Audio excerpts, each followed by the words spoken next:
Welcome. My name is David F. Wilson, and you're listening to Dust, David's Ultimate Stone Talk, a podcast that aims to explore all aspects of the stone trade, from its ancient origins to its contemporary use as a medium of cultural and creative expression. Okay, before I start, a quick bit of housekeeping. In my last conversation with Joe Dinwiddie, a photograph of a culvert was shown to illustrate the type of work being undertaken in Kentucky. This was actually a project carried out by the Dry Stone Conservancy and not Joe's work. So note to self, don't forget to title certain illustrations. For this episode, I thought I'd lay out for you some of my own thoughts. It's a preamble of sorts to the next few guest conversations, to share a little bit of my own journey. What trajectory have I been on that's brought me to be sitting in front of my computer screen talking to you today? To give you, the listener, some background as to the why for the podcast. What's motivated me to start it? And perhaps more importantly, set out a little of what I hope it might achieve. Stone is at the heart of it all. It's fundamental. It's raw. Working it, creating with it, has been a feature of diverse cultures across millennia. The skills needed to bring this most basic of materials to life have barely changed. If it were possible, Star Trek-like, to transport a modern stoneworker back to a stone yard, say 2,000 to 3,000 years ago, they could more than likely dive straight in and put in a good, satisfying shift. The tools and techniques are constants that connects the past with the now. If reciprocated, and the ancient mason found themselves in a contemporary stoneworker environment, they would equally be at home. An argument could possibly be made that they might in fact be able to teach their modern stone brothers and sisters a thing or two. Such are the continuing mysteries and questions over how some of their incredible stone creations were achieved. Wresting stone away from the earth's crust, moving it, shaping it, constructing with it, has a long, noble, glorious past. Those that worked it are held in high esteem. The commitment, skills and knowledge are hard won. People respect that dedication and effort. Modernism and modern industrial products and processes have not been congenial partners with the natural stone trade. It has become niche where it was once ubiquitous. The skills and knowledge aren't entirely lost. There are still many out there working with stone producing brilliant results. However, the opportunities to learn it and work it have definitely diminished. As a trade, it is caught between a glorious past and an uncertain, undefined future. What's that to me, you might ask? Well, that's a good question. I am neither a qualified mason nor have ever undertaken any training courses in the material. I come directly from an arts background. My undergraduate study was in fine art, drawing and painting. But I consider myself to have been in the right place at the right time for my masters. I was one of the first students in the UK to graduate with an MA in Public Art and Design when I finally stepped out of the door of Duncan of Johnstone College of Art, Dundee in 1987. My journey towards stone was chaotic and unplanned, and that's a story for another day. Suffice to say, since my art college days, it has become a mainstay of my creative practice. And like for many of you listening today, it has seeped into me in some weird way that it is now somewhat of a passion. I've no certificates for it. My learning has been on the job. A few years ago though, someone very knowledgeable, respected and well known in the stone world stated that I had a certain capacity for it, and that will do for me. So cheers, Sean. My career had been all he'd doon arse up. For those who don't understand Scottish phraseology, it means I had been very focused on my task. The recession that hit around about 2009-2010 changed everything. As the global financial situation deteriorated, my work disappeared virtually overnight, like snaw off a dike. After that is what I term my bed knobs and broomstick years. Those that remember that famous Disney film may recall the song Beautiful Briny Sea, with its jaunty refrain, bobbing along on the bottom of the... Well, that's what it felt like. A flailing attempt to stay afloat as a working artist, without all the fun of the colourful singing characters. There were still some highlights. Being part of the team that constructed Cleve West 2011 garden at Chelsea Flower Show, which won gold and was acclaimed as best in show, stands out as a fantastic achievement and experience. And it was actually Cleve who introduced me to, or should that be corrupted me to, the delights of social media. Do you do Twitter? What's Twitter? I replied, which seems rather quaint and innocent now. Previously sniffy and disdainful about social media, those new tech platforms were crucial to opening a portal for me, to witness what was going on in the wider field of stonework. I started to appreciate there was something very exciting happening around craft. There on my computer screen was the evidence that many other creatives were out there experimenting with material and techniques, combining them with a contemporary sensibility and aesthetic, and producing inspiring work.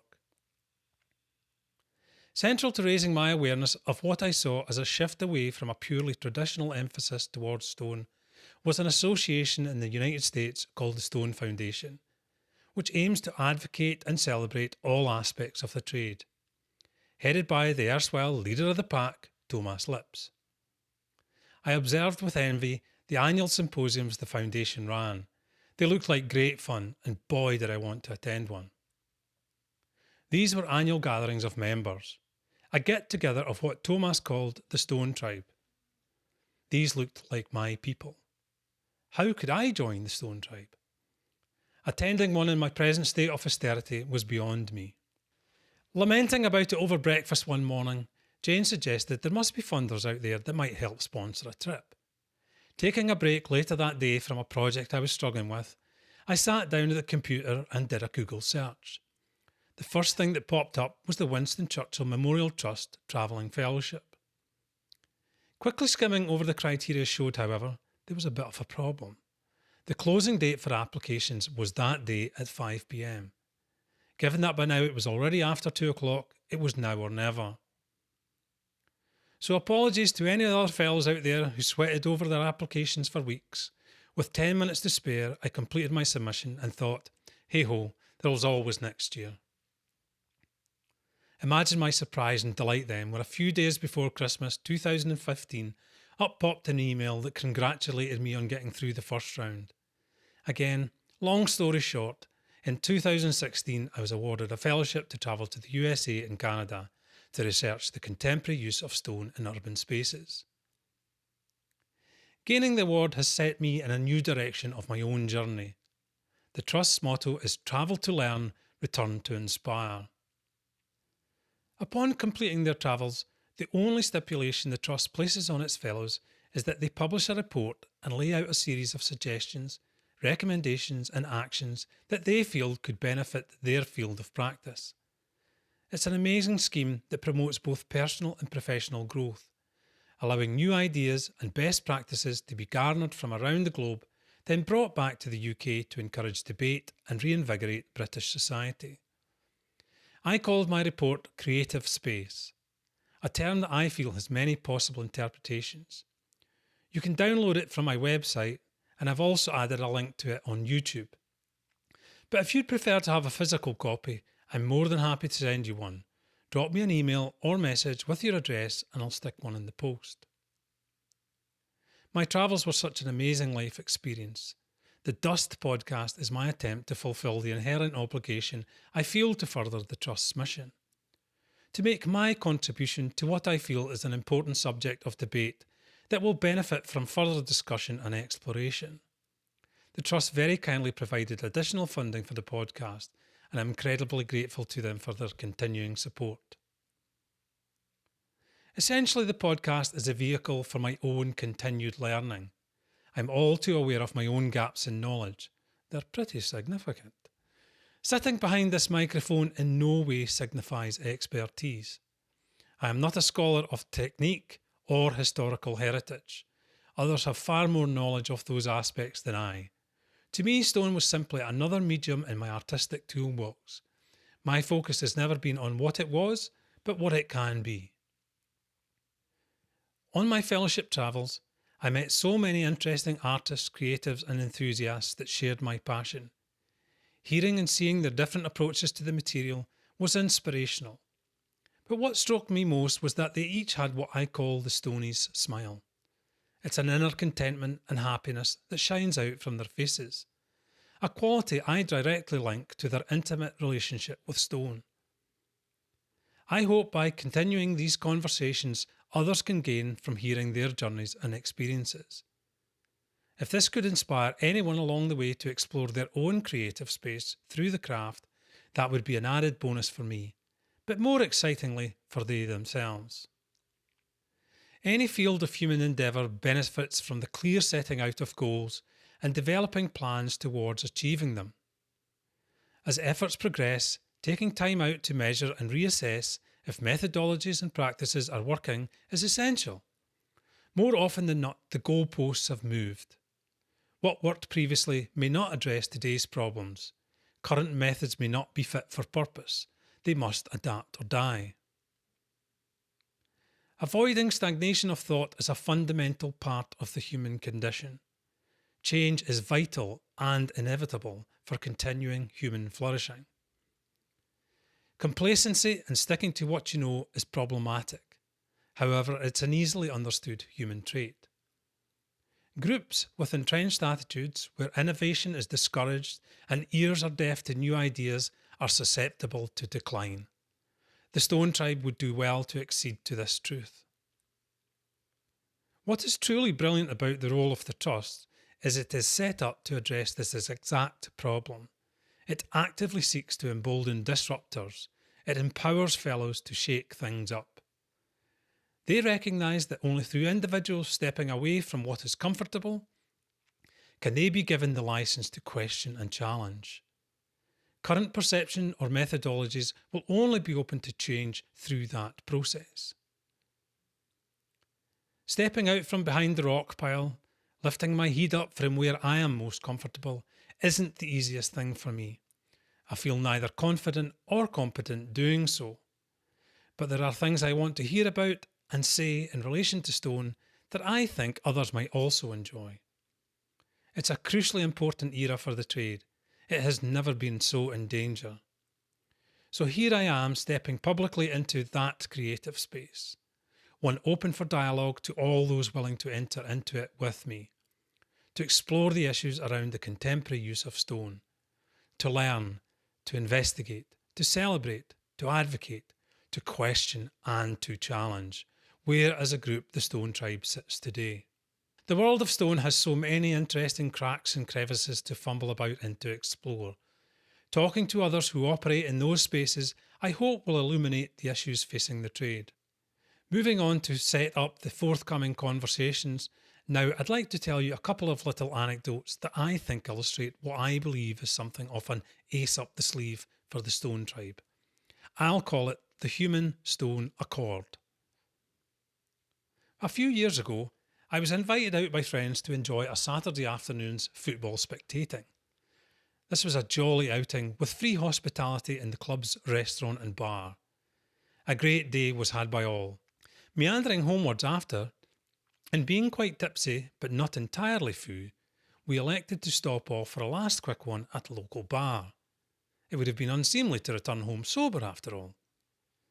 Knowing I am an artist, discussions took a turn towards public art, and surprisingly enough, what a waste of money it was. It's an old tired argument, but I held my own. What about that new monstrosity in the local park? My most vocal friend declared, "It's crap." He was referring to a new work by Malcolm Robertson, who used to be town artist for Glenrothes. Titled Aqua Circle, it's a ring of sandstone slabs interspersed with curves of stainless steel. It was commissioned by the local council to camouflage a flood defence overflow chamber. As a public artist, I'm always willing to jump to the defence of other artists' contribution to our shared spaces. But have you been inside it? I countered. I'm sure it's time alone, but I can't exactly remember the full and passionate argument I made that day. But it was vaguely all about feeling the energy of the rock, the space being transformed by having them stand tall and proud around you. That slightly inebriate discussion stuck in my mind for a very long time. I had experienced and felt something when I entered the space those stones formed, but I'd never articulated them before. How curious that a few small drinks made me express a feeling that was deeper than I could rationally define. Attending the Stone Foundation's 2016 symposium had been a central component of my fellowship plan, but for one reason or another it was cancelled, and I didn't undertake my trip that year as planned. It transpired this ended up working in my favour, as the Stone Foundation kindly invited me to be a presenter at their upcoming symposium in Cottonwood Falls, Kansas in the May of 2017. That trip was a blast. I finally met up with lots of members of the Stone tribe and made valuable new connections that helped make my subsequent fellowship travels a success. Having the symposium now in my portfolio, so to speak, it had the added bonus of freeing me up to travel far wider when I finally undertook my travels in the summer of 2017. My talk was on the Saturday night, but what stands out most for me from that trip was experienced at the afternoon session, where a series of quick presentations was delivered by various symposium participants. These were your typical slideshow displays with the opportunity to ask questions at the end. Last up to speak was this tall, lanky guy. He stepped up to the podium, quite sheepishly and seemingly reluctantly. Apologising, he said there were no slides. He would just like to talk. This was different. Starting off slowly, he opened up about his feelings towards stone, what his relationship with it meant to him. How for him it was more than just an inert material to be used and abused. It was emotional stuff. The room was suddenly very quiet. As I sat there listening to him, my typical British emotional repression kicked in.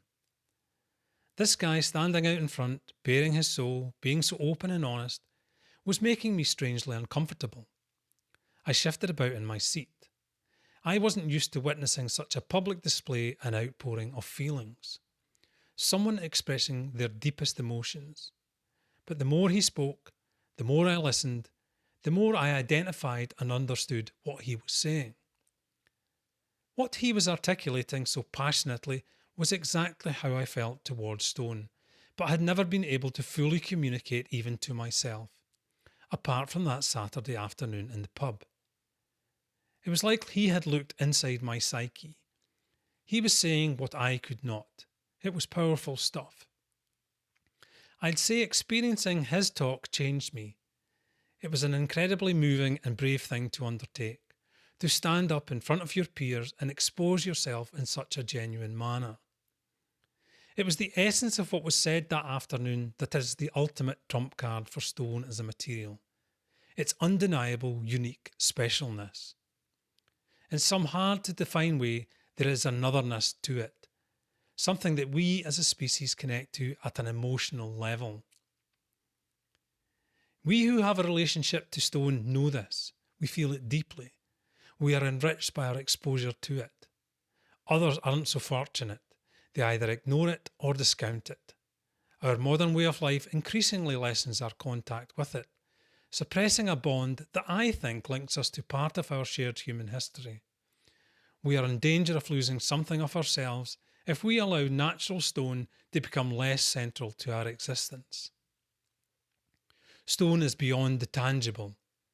The connection it forms between the human experience and that which we can't understand, that which defies rational explanation, is real.